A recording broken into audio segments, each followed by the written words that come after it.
to the Startup Funding Espresso. I'm Hall T. Martin, where we talk about how to raise funding and invest in startups and the time it takes to drink an espresso. If you have a question about startup funding or investing, please go to the website, startupfundingespresso.com, and type in your question into the chat bot in the lower right corner to receive an answer. I hope you enjoy this episode.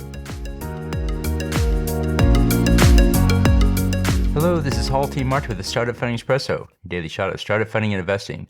Before launching a fundraise, the founder should first develop a fundraise strategy. This is the plan for how to prepare then launch a fundraise campaign. Here are the key components of a fundraising strategy. Identify the problem to solve and ensure it's a substantial problem that will attract investor attention. Build a solution to show that it works and customers will pay for it. This could be a minimum viable product. Make a list of family, friends, and other personal connections who can provide funding.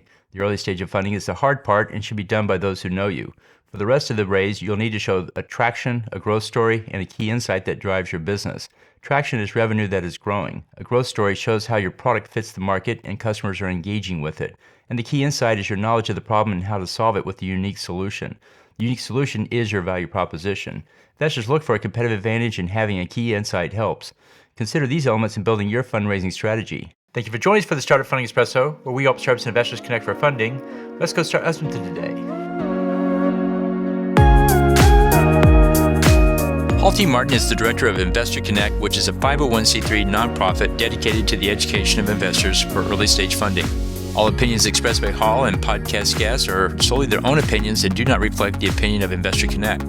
This podcast is for informational purposes only and should not be relied upon as a basis for investment decisions.